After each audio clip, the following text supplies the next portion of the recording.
조만간 결혼식을 앞두고 예비 시부모님과 식사를 하는 여성.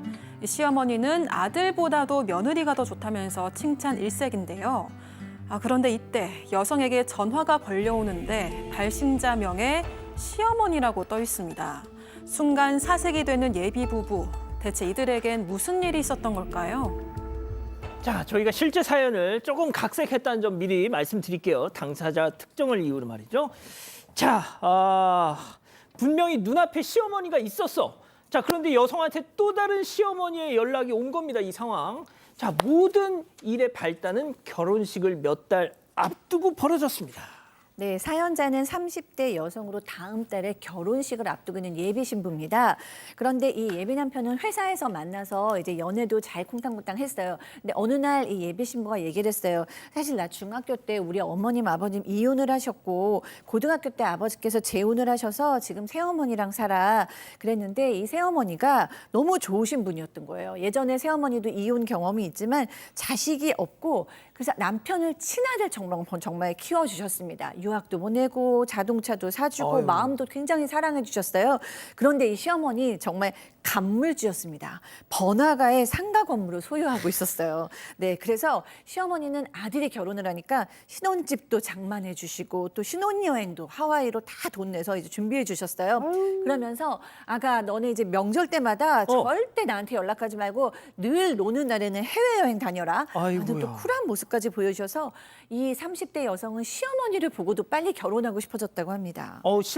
예비 신랑보다 예비 시어머니가 더 좋아. 자, 그런데 이 모든 평온을 깬 한 통의 전화가 있었으니. 네, 이 전화를 건 사람은 바로 15년 전에 집을 나갔던 남편의 친모였습니다. 친모 집에 강도가 들어서 다치는 바람에 병원에 입원을 했는데 아들 생각만 났다면서 남편에게 연락을 했던 겁니다. 남편은 살도 빠지고 초췌해진 친모를 보고 충격을 받았고요. 친모는 나 너를 혼자 둔 게 너무 미안해서 평생을 속죄하는 마음으로 혼자 살았다 이러면서 용서를 구했다고 합니다.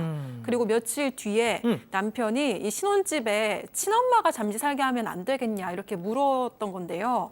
당시 남편은 새어머니가 마련해준 신혼집에서 미리 혼자 살고 있었습니다. 친엄마를 범죄 현장에 다시 보낼 수 없다면서 함께 살겠다는 건데요. 여성은 좀 당황했지만 예비 남편의 뜻이기도 하고 잠깐이라고 하니까 수락을 했다고 합니다. 자, 다시 정리할게요. 신혼집은 새엄마가 마련해 주셨습니다. 자, 그런데 친엄마가 집에 강도가 들어가지고 막 놀래고 다치고 하다 보니까 이 아들이 자기야, 우리 신혼집에 우리 친엄마 좀 드리면 안 될까? 팀장님, 이거 뭐 어떻게 생각하세요, 좀? 남편이 부탁을 뭐라고 했냐면 자기 아빠하고 새엄마한테는 절대로 말하지 말라고 신신당부를 했다고 하는데 이 여성 입장에서는 찜찜한 내용이 있습니다. 전에 남편이 뭐라고 했냐면 우리 친엄마가 이혼당한 게 도박 때문에 그랬다고 하는 말을 들었거든요. 도박? 예, 친엄마가 동네에서 유명한 도박꾼이라서 자기 집에 5만 원 여자를 끌어들여서 도박을 계속 했던 거예요. 그러다 보니까 남편이 도박빚도 갚아주고 싫었어도 보냈는데 저 친엄마 도박을 끊지 못한 겁니다. 끊지 못하니까 그 도박돈을 마련하려고 이용업소에까지 다니다 보니까 남편이 그 이해를 못하고 아버지가 이혼을 하게 됐는데 이혼한 뒤에도 알다시피 도박은 끊기가 힘들다는 거는 다 알고 계시지 않습니까? 예. 그러니까 이혼한 뒤에도 이 여성분이 도박을 계속하고 또 사기를 치다가 결국에는 교도소까지 갔다 오게 되었던 것이죠. 모르겠습니다. 박 변호사님. 저 같으면 뭐 아무리 친엄마고 해도 이 정도로 진짜 분탕질을 했더라면 저는 갑자기 나타나가지고 뭐 아이고 치우나 뭐 이러더라도 전 별로 정이 안 갈 것 같은데. 그렇죠. 범죄가 있었기 때문에 그렇긴 한데 아니나 다를까 뭔가 수상한 전화가 한 통 옵니다. 이 남편 친모한테 연락을 받게 됐다고 하고 한번 보자라고 했던 것 같아요. 아들한테 말하지 말라라고 요구를 하고요. 지금 예비 며느리를 예, 친모랑 한 카페에서 두 사람 만나서 대화를 좀 나누는데요. 대화가 이 친모가 여성을 한 발끝부터 머리를 살살 보면서 그 부모님 직업이 뭐고 결혼할 때 얼마 가지고 오나 이렇게 묻더니 큰 건 안 바란다. 목걸이 하나 정도 이렇게 얘기를 했다고 합니다. 한마디로 이 친모가 시어머니 행세를 좀 하려는 것 같고 또 시부모 질문을 하면서 아하 그 세컨드는 어차피 본처 행세도 세컨드일 뿐이다. 라고 얘기를 하고요. 자, 여기서 세컨드라 하면 지금 해외여행 새어머니, 보내주고 집 새어머니죠. 마련해준 그 간물주. 그렇죠. 좋은 시어머니, 새어머니. 근데 결정타가 있어요. 이 친모가 우리 신혼집에서 우리 3명 같이 살면 어떻노? 라고 얘기를 했다고 해요. 이거는 사실 좀 충격적이죠. 이 혹시 친모가 대구 분이신가요? 그건 모르겠어요. 제가 연기를 하다 보니까 대부분 아닌 것 같아요. 그래서 곤란하다고, 왜냐하면 시부모가 올 수도 있다고 하니까 나 무시하냐라고 화를 냈다고 합니다. 야, 이게 진짜 팀장님 같으면 진짜 따님 계시잖아요. 이런 집안에 딸 보내고 싶으십니까? 그거는 말이 안 되는 얘기고 저는 당연히 노 단칼에 단칼 이거는 말이 안 되는 얘기거든요. 우리 딸이 그런 사람 만날 수도 없지만 만났다 딸 용서를 안 해줍니다. 저는 아, 따님을 뭘 용서를 안 하시나요? 그런 집안을 만난 자체가 안 되는 거죠. 아, 진짜? 예, 그렇죠. 그러시구나. 자, 다이아 목걸이 해달라. 신혼집에서 셋이 살자. 세상에 15년 만에 갑자기 뿅 하고 튀어나와가지고 이런 요구를. 자, 이것도 황당한데 여기서 더 나갔어요. 네, 여성에 따르면 남편 친모는 자주 연락도 해왔고 급기야 시부모님과 식사를 할 때도 전화를 걸어와서 남편도 모두 당황했었다고 합니다. 이런 상황에서 며칠 전에 남편이 혼주석에 친엄마를 앉히고 싶다 이런 안 돼. 이야기를 한 거예요. 그런데 시어머니가 결혼식 때 입을 맞춤 한복까지 제작한 상황이었거든요. 그래서 여성은 어떻게 그러냐고 반대했지만 남편은 부모님이 이혼을 했어도 친엄마가 앉는 게 맞는 거다. 아들은 나 하나뿐인데 너무 불쌍하다고 울었다고 합니다. 그러면서 새엄마가 널 예뻐하니까 너가 좀 잘 말해달라 이런 부탁을 했다고 하고요. 여성은 절대 못 말하니까 할 거면 너가 해라고 거절했다고 합니다. 자, 이 예비 남편 기어이 가족들에게 폭탄을 팍 던졌습니다. 네, 시부모님이 두 분 다 계신 자리에서 혼주석에 친엄마를 앉히고 싶다 이렇게 밝힌 거예요. 제일 화를 내신 건 이제 아버지셨습니다. 아버지께서 새엄마가 너한테 얼마나 잘해줬는데 이럴 수 있냐고 막 화를 내셨고요. 그다음에 네 친모는 15년 동안 네가 죽었는지 관심도 없었다 이거 화를 막 내셨어요.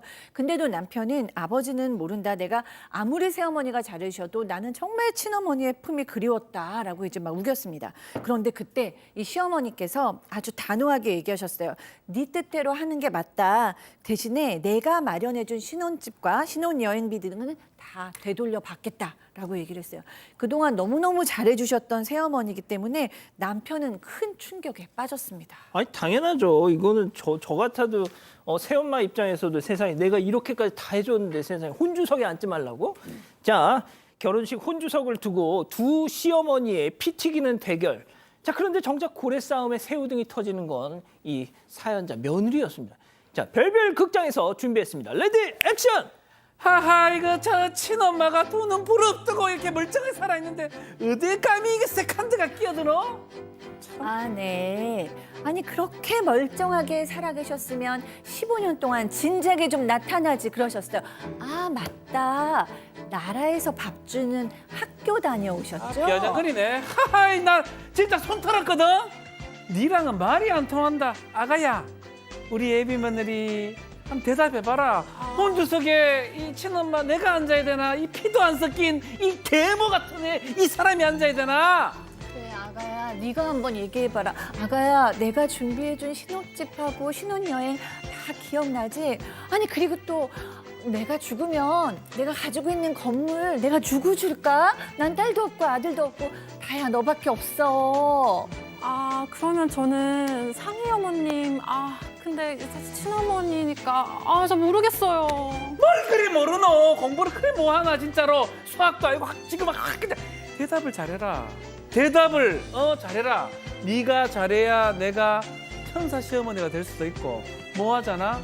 악마 시어머니가 될 수도 있다. 다혜야, 정신 똑띠 차리라. 좋습니다. 여기서 별별 상담소 오늘의 궁금증 짚어보죠. 와우. 아유, 결혼식 앞두고 예비 시어머니가 2명입니다. 대체 누구를 혼주석에 앉혀야 될까요, 팀장님? 이걸 고민이라고 합니까? 저는 당연히 지금 새엄마를 앉히는 게 맞고요. 물론 친엄마 중요하지만 이 혼주석에는 지금 아빠하고 결혼하고 살고 있는 새엄마를 안 치시는 게 일반적이고 공정하다고 생각이 듭니다. 당연합니다, 교수님. 네, 그러니까 이게 참 학대를 받거나 맞거나 자란 아이들이 부모님을 떠날 것 같지만 그 부모님한테 더 집착하고 더 매달리는 경향이 있어요. 그러니까 이제 친모에 대한 극심한 그리움 때문에 마음이 그쪽에 고착이 됐는데 이성적으로 생각을 하셔야죠. 너무나 잘 길러주신 지금의 어머니가 앉는 것이 맞다라고 생각합니다. 박 변호사님, 좀 길게 말하셔도 됩니다. 네, 결국 이제 판단은 그러니까 저는 이제 제일 중요한 거는 남편 같아요. 그러니까 사실 이게 도박죄라고 이렇게 학교를 하는데 사실 그거는 나쁜 측면을 좀 부각하려고 했던 부분이 있는 것 같아요. 뭐 엄청난 범죄라고 도박하면 안 되지만 보긴 어렵고 학교로 갔는지 뭐 전과자인지는 뭐 알 수 없는 상황이라고 보면 연락을 안 했던 게 이제 큰 것 같은데 그럼에도 불구하고 아들은 엄마의 친모의 정이 그리워서 앉아라고 합니다. 엄마를. 근데 또 하나가 있어요. 네. 돈이요. 집하고 이렇게 지원 부분. 그러니까 이건 따져봐야 돼요. 돈이냐 엄마의 사랑이냐. 이 남편이 결정을 하기 좋을 것 같아요. 뭐 저라면 돈을 선택할 것 같거든요.